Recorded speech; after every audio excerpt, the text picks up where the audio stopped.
Wife of Abhinandan part 9. Manoj Satya office నుండి ఇంటికి వచ్చి సోఫాలో కూలబడిపోయారు.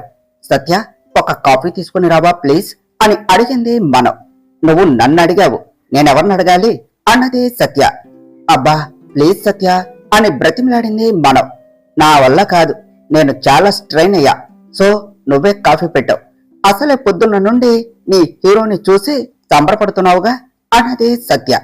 నన్ను చూసి నీకు కుళ్ళే పో అని మూతి ముడుచుకున్నది మనం. థ్యాంక్స్, ఫస్ట్ పని చూడు అన్నది సత్య. పోవేట్ డెవిల్ అని మనం వెళ్లి కాఫీ తీసుకుని వచ్చింది.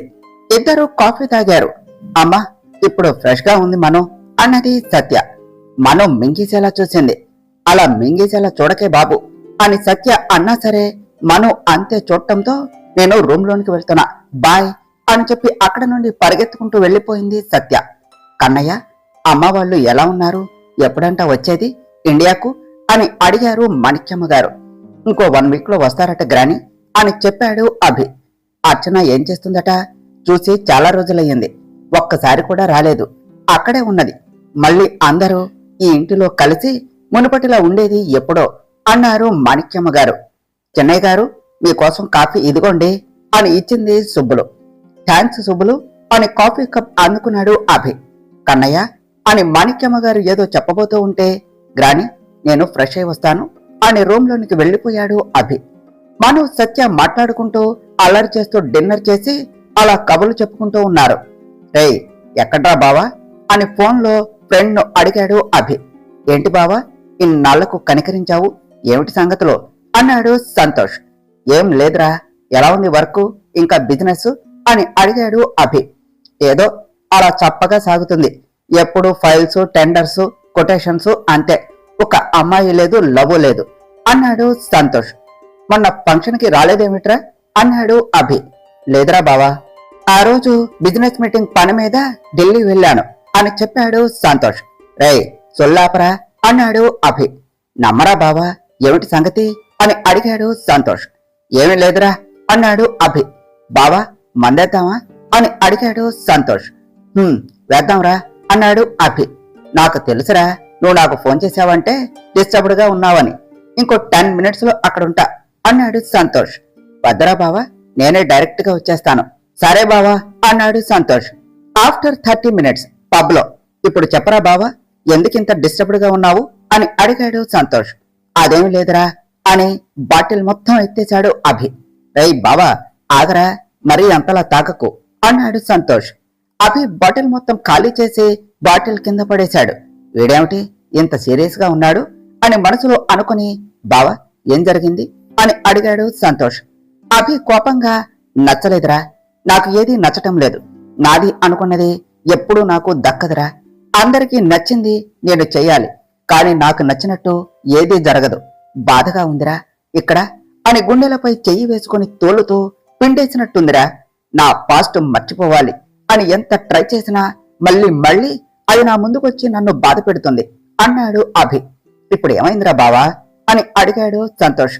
అందరూ పెళ్లి పెళ్లి అని చంపేస్తున్నారు, నా వల్ల ఇంట్లో అందరూ బాధపడుతున్నారు, కానీ ఈ విషయంలో నేను ఏం చేయలేకపోతున్నాను అన్నాడు అభి.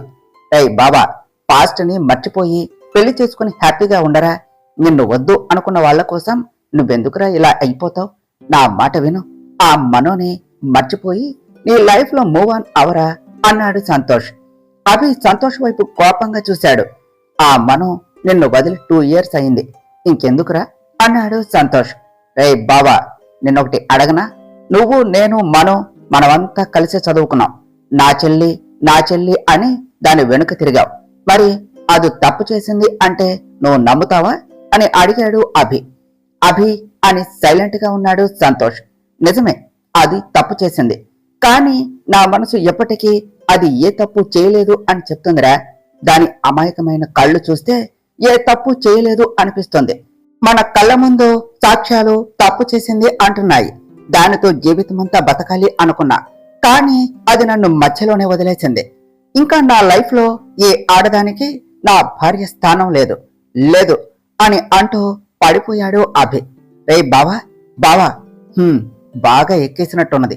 ఎందుకు బావా, మనం వెళ్లిపోయినా ఇంకా దానిని ప్రాణంగా ప్రేమిస్తున్నావు అది నిన్ను మోసం చేసి వెళ్ళిపోయింది. అది కూడా ఆ బ్లడీ ప్రవీణ్ గాడితో. వాళ్ళు ఎక్కడున్నారో తెలియాలి. నీలాంటి వాడిని మోసం చేసినందుకు మనోని ఇంకా వాడిని ఇద్దరిని చంపేస్తాను అనుకుని ఇప్పుడు వీడిని ఇంటికి తీసుకుని వెళితే అమ్మమ్మ బాధపడుతుంది. తర్వాత మత్తు దిగాక వీడు ఫీల్ అవుతాడు. అందుకే వీడిని గెస్ట్ హౌస్ కు తీసుకుని వెళదాం అని గెస్ట్ హౌస్ కు తీసుకుని వెళ్లి అక్కడే పడుకోబెట్టాడు సంతోష్. బయటకొచ్చి సోఫాలో కూర్చొని ఆలోచిస్తూ అసలు అభి 2 years అయినా ఇంకా ఏమీ మర్చిపోలేదు. అన్ని వదిలేసి లైఫ్ లో మూవ్ ఆన్ అవ్వమంటే వినడు. బిజినెస్ లో నెంబర్ 1 ఇండస్ట్రియలిస్ట్, అన్నిటిలో ముందుండేవాడు లైఫ్ లో మాత్రం వెనుకపడ్డాడు. వీడిని ఎలా మను ఆలోచనల నుండి బయటకు తీసుకుని రావాలి? మన సత్య వర్క్ చేస్తున్నది అభిగాడి ఆఫీసులోనేగా. ఒకసారి కాల్ చేసి అభి ఆఫీసులో ఎలా ఉంటున్నాడో తెలుసుకుందాం అని సత్యకు కాల్ చేశాడు సంతోష్. మనం సత్య కబుర్లు చెప్పుకుంటూ ఉంటే సత్యకు కాల్ వచ్చింది. ఇదేంటి సంతోష్ కాల్ చేస్తున్నాడు ఇప్పుడు అనుకున్నది. సత్య ఎవరు ఫోన్ చేసింది అని అడిగింది మనం. సంతోష్ కాల్ చేస్తున్నాడు అని చెప్పింది సత్య. వాట్, సంతు అన్నయ్య కాల్ చేశాడా అన్నది మనం హ్యాపీగా. సత్య ఫోన్ లిఫ్ట్ చేసి హా సంతోష్ ఎలా ఉన్నావు అని అడిగింది. సత్య నేను బాగానే ఉన్నాను అన్నాడు సంతోష్. ఏమిటి ఈ టైంలో కాల్ చేశావు? ఎనీథింగ్ సీరియస్ అన్నది. హా సీరియసే, ఇక అభిగాడి లైఫ్ లో సీరియస్ తప్ప ఇంకేం మిగిలింది అన్నాడు సంతోష్. సత్య కంగారుగా మనో వైపు చూస్తూ ఇప్పుడు ఏమైంది అని అడుగుతూ అక్కడ నుండి బాల్కనీలోనికి వెళ్ళింది. ఇప్పుడేంటి, ఎప్పుడో అయిపోయింది, సర్లే వదిలే. అభి ఆఫీసులో ఏమన్నా డిస్టర్బ్డ్ గా ఉన్నాడా అని అడిగాడు సంతోష్. ఎందుకు సంతోష్ అన్నది సత్య. ఏమీ లేదు సత్య, ఈ రోజు మను గుర్తొచ్చినట్టున్నది. అది వీడిని వదిలేసినా వీడు దాన్ని ఇంకా మర్చిపోలేదుగా అన్నాడు సంతోష్. సంతోష్ ప్లీజ్. ఏంటి ప్లీజు? వీడిక్కడ పీకల దాకా తాగి ఉన్నాడు అని చెప్పాడు సంతోష్. ఎందుకు సంతోష్ అని అడిగింది సత్య. ఎందుకంటే మాత్రం చెప్తాడా? అన్ని మనసులోనే ఉంచుకుని బాధపడతాడు, పైకి మాత్రం గంభీరంగా ఉంటాడు. దీనంతటికీ నీ ఫ్రెండ్ అదే ఆ మనుయేగా కారణం. అది నాకు దొరకాలి అన్నాడు సంతోష్ కోపంగా. Stop it Santosh, just stop it. నీకేం తెలుసని మనోని అలా అన్నావు? అది వెళ్ళిపోవటం నువ్వు చూసావా? ఏదో ఒక లెటర్ పట్టుకొని నీ ఇష్టం వచ్చినట్టు వాగుతున్నావు. చూసేవాణ్ణి నిజమని నమ్మకూడదు. కొన్నిసార్లు మన కళ్ళే మనల్ని మోసం చేస్తాయి. ప్లీజ్ సంతోష్, నీకు తెలిసి తెలియక మనో గురించి అలా అనకు అన్నది సత్య. సత్య నీకు అన్ని తెలిసి ఇలా అంటున్నావా అన్నాడు సంతోష్. నాకు అన్ని తెలుసు, ప్లీజ్ సంతోష్, నేను రేపు కాల్ చేస్తాను. ఏదో ఎమోషనల్లో అన్నాను, సారీ. అభిని కొంచెం జాగ్రత్తగా చూసుకో, రేపు కాల్ చేస్తాను, బాయ్. సారీ సత్య అన్నాడు సంతోష్.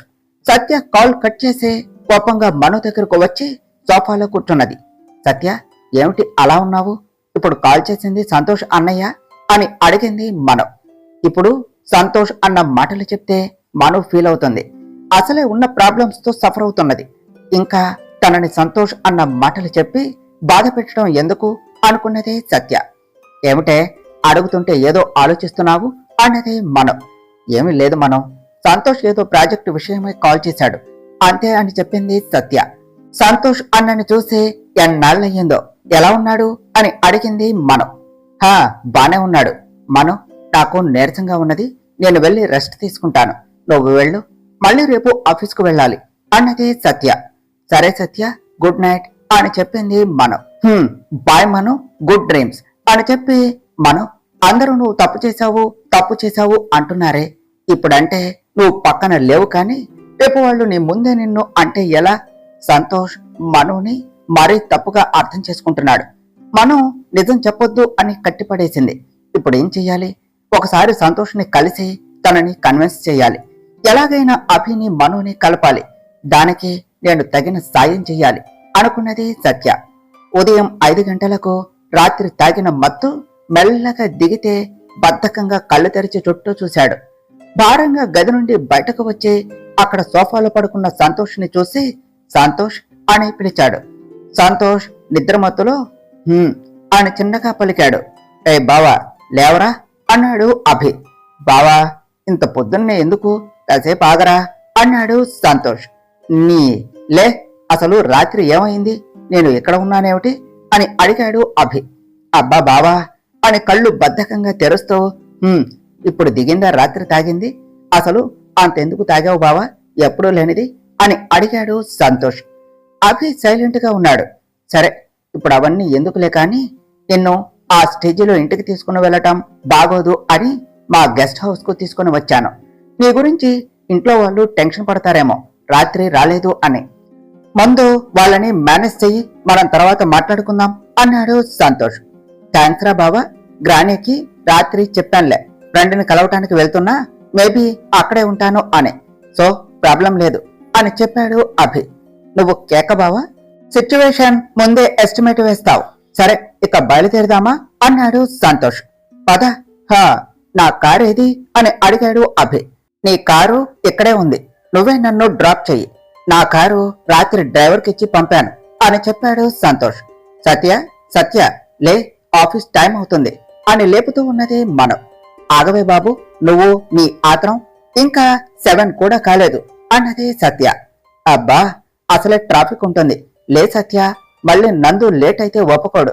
నువ్వే చూసావుగా నిన్న, జస్ట్ కొంచెం లేట్ అయినందుకు ఎలా ఫైర్ అయ్యాడు అన్నది మనం. సరే పద, నేను ఫ్రెష్ అయి వస్తా అన్నది సత్య. త్వరగా రా, నేను కాఫీ తీసుకుని వస్తాను అని చెప్పి కిచెన్ లోనికి వెళ్ళింది మనం. సత్య ఫ్రెష్ అయి వచ్చి కాఫీ తీసుకుంటూ థ్యాంక్స్ మనం అని చెప్పింది. మనం సత్య కాఫీ తాగుతూ మాట్లాడుకుని రెడీ అయ్యి ఆఫీస్ కు బయలుదేరారు. కారులో సంతోష్ను డ్రాప్ చేసి ఇంటికి వచ్చి తన రూమ్ లోనికి వెళ్లిపోయాడు అభి. సుబ్బులు, కన్నయ్య వచ్చినట్టున్నాడు, వెళ్లి కాఫీ ఇవ్వు అని చెప్పారు మాణిక్యమ్మ గారు. అలాగే అమ్మగారు అని. చిన్నయ్య గారు, కాఫీ అండి అన్నది సుబ్బులు. థ్యాంక్స్ సుబ్బులు. గ్రాని బ్రేక్ఫాస్ట్ చేసిందా అని అడిగాడు అభి. లేదండి, మీకోసం వెయిట్ చేస్తూ ఉన్నారు అని చెప్పింది సుబ్బులు. సరే, నేను 10 మినిట్స్ లో వస్తాను, అన్ని అరేంజ్ చెయ్యి అన్నాడు అభి. అలాగేనండి అని సుబ్బులు కిందకు వెళ్ళింది. గ్రాని, గ్రాని త్వరగా రా, టిఫిన్ చేద్దాం అని పిలిచాడు అభి. కన్నయ్య వస్తున్నా అన్నారు మాణిక్యమ్మ గారు. గ్రాని, పొద్దున్నే టిఫిన్ చేసేయొచ్చు కదా, నా కోసం ఎందుకు వెయిట్ చేయడం అన్నాడు అభి. నిన్న రాత్రి వెళ్ళావు, నైట్ ఇంటికి కూడా రాలేదు, అసలు నువ్వు తిన్నావో లేదో, ముందు టిఫిన్ చెయ్యి అన్నారు ఆవిడ. సారీ గ్రాని, రాత్రి రావటం కుదరలేదు అన్నాడు అభి. పర్లేదు కన్నయ్య, ఇప్పుడేమైంది, ఫస్ట్ తిను అన్నారు మాణిక్యమ్మ గారు. నువ్వు కూడా తిను సుబ్బులు, టిఫిన్ పెడుదూరా.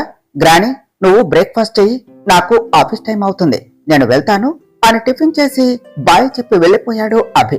మనం సత్య ఆఫీస్ కు వచ్చి వర్క్ చేసుకుంటూ ఉన్నారు. నా బంగారం ఆఫీస్ కు వచ్చిందో రాలేదో, ఫస్ట్ వెళ్లి దేవి గారి దర్శనం చేసుకోవాలి.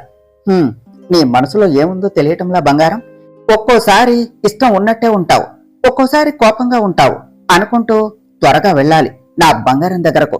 అసలే బాస్ వచ్చే టైం అయింది అని వంశీ వెళ్లబోతూ ఉంటే అప్పుడే అభి ఆఫీసులోనికి ఎంటర్ అవుతూ ఉన్నాడు. అమ్మో, బాస్ వచ్చేశాడు, ఇక ఇప్పుడు వెళితే అంతే సంగతులు. బంగారాన్ని తర్వాత మీట్ అవుదాం, ఫస్ట్ నా క్యాబిన్ లోనికి జంప్ అవ్వాలి అనుకున్నాడు వంశీ. అభి తన క్యాబిన్ కు వెళ్లి సీరియస్ గా వర్క్ చేసుకుంటూ ఉన్నాడు. హే మను, సార్ వచ్చారు అని చెప్పింది సత్య. ఏంటి, నందు వచ్చాడా అని అడిగినది మను మెరిసే కళ్ళతో. అంత సంబరపడకు, ఫస్ట్ వెళ్లి సార్ షెడ్యూల్ చెప్పి సార్ మీటింగ్స్ అన్ని అరేంజ్ చెయ్యి, గో ఫాస్ట్ అన్నది సత్య. సరే సత్య, టెన్షన్ పడకు అని చెప్పింది మను. నువ్వు వెళ్ళవే ముందు మాటలు చెప్పకుండా అన్నది సత్య. అభి క్యాబిన్ కు వచ్చి మెల్లగా డోర్ ఓపెన్ చేసి sir can I get in అని అడిగింది మనం. హా, కమెంట్ మైత్రి అన్నాడు అభి. సార్, ఈరోజు meetings and work schedule prepare చేశాను సార్, ఒకసారి చెక్ చేయండి అని చెప్పింది మనం. నేను చెక్ చేసే కాడికి నువ్వెందుకు అన్నాడు అభి. ఆ మాటకి మను షాక్ అయ్యి అంతే అభి వైపు చూస్తూ ఉన్నది. నన్ను చూసింది చాలే గాని ఈరోజు ప్రోగ్రాము లిస్ట్ చెప్పు అన్నాడు అభి కోపంగా. సార్, 10కి డెలిగేట్స్ తో మీటింగ్ ఉన్నది, 11:30కి ప్రాజెక్టు టెండర్ కోడ్ సబ్మిట్ చేయడానికి వెళ్ళాలి, 12 గంటలకు సైట్ వెరిఫికేషన్, 1:30కి వర్మ ఇండస్ట్రీస్ తో మీటింగ్ సార్, ఇంకా లంచ్ కూడా అక్కడే అరేంజ్ చేశాం సార్. 10 మీటింగ్ కంప్లీట్ అయిపోయిన తర్వాత 3 గంటలకు ఆఫీసులో వర్కింగ్ ప్రాసెస్ గురించి ప్రెజెంటేషన్ ఉంది సార్ అని చెప్పింది మనం. ఇట్స్ ఓకే, ఈ రోజు మనం వేయబోయే టెండర్ వర్మ ఇండస్ట్రీస్ తో టైఅప్ అయిన తర్వాత వేస్తున్న first tender, so be careful and tender కు సంబంధించిన ఇన్ఫర్మేషన్ మొత్తం సత్య దగ్గర ఉంటుంది, కలెక్ట్ చేసుకో అని చెప్పాడు అభి. ఓకే సార్ అని చెప్పి, సార్ కొంచెం కోపంగా ఉన్నారు, చల్లగా కూల్ డ్రింక్ తెమ్మంటారా అని అడిగింది మనం. అభి కోపంగా ఒక చూపు చూశాడు. పోనీ టీ కాఫీ లాంటివి ఏమన్నా అని అడిగింది మనం. నువ్వు చెప్పిన పని మాత్రమే చెయ్యి, సొంత బుర్ర వాడకు అన్నాడు అభి కోపంగా. నేనేమన్నాను సార్, పిఏ అంటే పర్సనల్ అసిస్టెంట్, అందుకే మీ గురించి కేర్ తీసుకుంటున్నా అన్నదే మనం. అభి సీరియస్ గా ఒక చూపు చూశాడు. సార్ మీ ఫోన్ రింగ్ అవుతుంది అని చెప్పి, అమ్మో ఈ టైంలో ఎవరు చేశారో కానీ బతికించారు అనుకుని నేను వెళ్తున్నాను అన్నది మనం. అభి ఫోన్ లిఫ్ట్ చేసి, చెప్పండి సంతోష్ వర్మ గారు, ఇప్పుడు కాల్ చేశారు, ఎన్ని సీరియస్ అని అడిగాడు. రే బావా, రాత్రి తాగింది ఇంకా దిగలేదా, లేకపోతే పొద్దున్నే మళ్ళీ తాగావా, పిలుపు మారింది అన్నాడు సంతోష్. చెప్పరా, అదేమీ లేదు, కొంచెం ఇరిటేషన్ గా ఉండి అలా అన్నాను అన్నాడు అభి. అదే బావా, ఈ రోజు టెండర్ ఉన్నది కదా, మనం కలిసి చేస్తున్న ఫస్ట్ ప్రాజెక్టు, అందుకే కొంచెం టెన్షన్ గా ఉంది. ది గ్రేట్ అభినందన్ ఉండగా భయం లేదు అనుకో, కానీ ఎదురుగా పోరాడే వాళ్ళని ఎదుర్కోగలం, కానీ దొంగ దెబ్బ తీసే వాళ్ళు ఉంటారుగా, ఆ జేసీ ఇండస్ట్రీస్ వాళ్ళు ఈ ప్రాజెక్టు కోసం చాలా ట్రై చేస్తున్నారు. వాడు అసలే మీ మీద చాలా పగతో ఉన్నాడు, వాడు ఎంతకైనా తెగించేలా ఉన్నాడు అని చెప్పాడు సంతోష్. అలా కాదు బావా, వాడు ఆల్రెడీ మన టెండర్ కోట్ చేయకుండా చెయ్యాలి అని చాలా ప్లాన్స్ లో ఉన్నాడు. వాడి ప్లాన్స్ వాడికి ఉంటే మన ప్లాన్స్ మనకున్నాయి, నువ్వేమి టెన్షన్ పడకు, ఈ ప్రాజెక్టు మనకే వస్తుంది అన్నాడు అభి. సార్ కాఫీ అని పిలిచింది మనం. రే బావా ఉన్నావా అన్నాడు సంతోష్. నేను డైరెక్ట్ గా టెండర్ కోట్ చేసి మీటింగ్ కి వచ్చేస్తాను, నువ్వు ప్రోగ్రామ్ డీటెయిల్స్, ప్లానింగ్, ఎస్టిమేషన్ తీసుకునిరా, బాయ్ అన్నాడు అభి. సార్ కాఫీ తాగరా అని అడిగింది మనం. నిన్ను తెమ్మన్నానా అన్నాడు అభి. మీరు టెన్షన్ లో ఉన్నారు అని తెచ్చాను అని చెప్పింది మనం. ఇవ్వు అని చేయి చాపాడు అభి. మనం కప్ ఇవ్వకుండా అంతే చూస్తూ ఉన్నది. అభి కోపంగా, అదేమన్నా వరల్డ్ కప్ అనుకుంటున్నావా, అంతే పట్టుకుని చూస్తూ ఉన్నావు అన్నాడు. మను కంగారుగా కప్ ఇస్తూ పొరపాటున కప్ వదిలేసింది. అభి కోపంగా, నీకు కాఫీ కప్ ఇవ్వటం కూడా రాదా, వెళ్ళి సర్వెంట్స్ ని పిలిచి క్లీన్ చేయమని చెప్పు అన్నాడు. దేవుడా అనుకుంటూ పరుగులాంటి నడకతో అక్కడి నుంచి బయటకు వచ్చి సర్వెంట్స్ కి క్లీన్ చేయమని చెప్పి సత్య దగ్గరకు వెళ్లిపోయింది మనం. ఏమిటే అలా ఉన్నావు అని అడిగింది సత్య. ఏముందే, మామూలే, నేను ఏదో చేద్దాం అనుకున్నా అది ఇంకేదో అయిపోయింది. అసలు నందు పక్కనుంటే నా హార్ట్ బీట్ రేజ్ అయ్యి నేను ఏం చేస్తున్నానో కూడా తెలియటం లేదు అని చెప్పింది మనం. ఏం చేశావు అని అడిగింది సత్య. ఏముంది, కాఫీ ఇవ్వబోయి కప్ వదిలేశాను అని చెప్పింది మనం. సత్య నోరు తెరుచుకుని చూస్తూ ఉండిపోయింది. ఆపవే బాబు, అక్కడ నందు నన్ను చంపేసేలా చూశాడు, నువ్వేమో ఇలా అన్నది మనం. ఓకే అన్నది సత్య నవ్వుతూ. ఈ రోజు టెండర్ ఉందిగా, ఆ టెండర్ డీటెయిల్స్ అంతా ఇవ్వు, అన్ని చెక్ చేశావా, చిన్న మిస్టేక్ ఉన్నా నన్ను చంపేస్తాడు అన్నది మనం. ఓ నువ్వు వెళ్తావు కదా, సరే జాగ్రత్త, అండ్ నువ్వేం టెన్షన్ పడకు, ఆ ఫైల్ ప్రిపేర్ చేసింది అభినే, ఇదిగో తీసుకొని వెళ్ళు, మళ్ళీ సార్ కోపడతారు అని చెప్పింది సత్య. అన్నది మనం. అభి కోపంగా ల్యాప్టాప్ లో వర్క్ చేసుకుంటూ ఉన్నాడు. అమ్మో ఇంకా కోపం పోయినట్టు లేదు, దేవుడా అనుకుని సార్ అని పిలిచింది మనం. అభి తన వైపు చూడకుండా, ఏమిటి మళ్ళీ ఏం తెచ్చావు అని అడిగాడు. సార్ ఇదిగోండి టెండర్ ఫైల్, మీకు కాన్ఫరెన్స్ కి టైం అవుతుంది అని చెప్పింది మనం. ఓకే అని అభి కాన్ఫరెన్స్ కి అటెండ్ అయ్యాడు. అది కంప్లీట్ అయిన తర్వాత టెండర్ సబ్మిట్ చేయడానికి టెండర్ ఆఫీస్ కు బయలుదేరారు మనో, అభి. జేసీ ఇండస్ట్రీస్ సార్, మీరు చెప్పినట్టే అన్ని అరేంజ్మెంట్స్ చేశాం సార్, ఈ రోజు ఆ అభిగాడు టెండర్ సబ్మిట్ చేయడానికి రాడు సార్, అవసరమైతే చంపేయమని చెప్పాము సార్ అన్నాడు అతను. జయప్రకాష్ అతని చెంప పగలకొట్టి, నేను నీకు ఏం చెప్పాను, నువ్వు ఏం చేస్తున్నావు, నేను కేవలం వాడు టెండర్ ఆఫీస్ కి రాకుండా చేయమన్నాను అంతే, వాడికి ఏమి జరిగినా నేను ఒప్పుకోను అన్నాడు.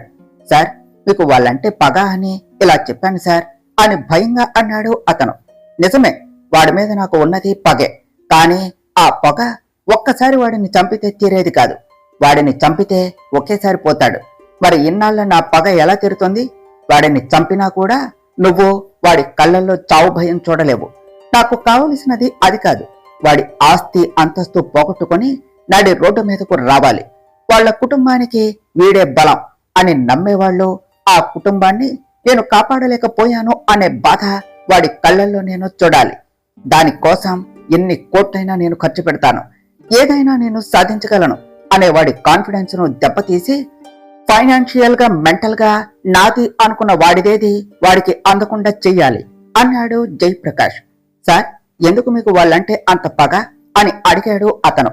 ఇది ఇప్పటిది కాదురా, నేను ఆ అభిగాడి నాన్న బిజినెస్ పార్ట్నర్స్ గా కంపెనీ స్టార్ట్ చేశాం. కానీ నేను ఏదో చిన్న తప్పు చేశాను అని నన్ను ఇమీడియట్ గా పార్ట్నర్షిప్ నుండి క్యాన్సిల్ చేశాడు. అప్పటి నుండి పెంచుకున్న పగర. నేను అనుకున్నట్టుగానే ఆ మనోహర్ గాడి కంపెనీ ప్రాజెక్ట్స్ అన్ని సంపాదించాను. వాడికి ఫైనాన్షియల్ గా చాలా ప్రాబ్లమ్స్ క్రియేట్ చేశాను. వాడు ఆస్తులన్నీ అమ్మేసి నడి రోడ్డు మీదకు వచ్చే టైంకి వచ్చాడు వాడి కొడుకు ఎక్కడి నుండో. వాడి బాబు కంపెనీ హ్యాండ్ ఓవర్ చేసుకుని జస్ట్ 1 year లో మళ్ళీ కంపెనీని నెంబర్ 1 పొజిషన్ లో నిలబెట్టాడు. అందుకే వాళ్లను దెబ్బతీయటమే నా లక్ష్యంగా పెట్టుకున్నాను. ఆ రౌడీలకి ఫోన్ చేసి చెప్పు, వాడు టెండర్ కోడ్కు మాత్రమే రాకుండా ఉండాలి, వాడికేమీ కాకూడదు. వాడి కళ్ళల్లో ఓడిపోయిన బాధ నేను చూడాలి అన్నాడు జయప్రకాష్. ఎస్ సార్, నేను ఇప్పుడే చెప్తాను అన్నాడు అతను. తరువాత ఏమి జరిగిందో నెక్స్ట్ పార్ట్లో తెలుసుకుందాం ఫ్రెండ్స్. డియర్ ఫ్రెండ్స్, మీకు కనుక ఈ కథ నచ్చినట్లయితే మీ అభిప్రాయాలను కామెంట్ల రూపంలో తెలియచేయండి. ఈ వీడియోను లైక్ చేయండి, షేర్ చేయండి, మా ఛానల్ను సబ్స్క్రైబ్ చేసుకోండి ఫ్రెండ్స్. Thank you.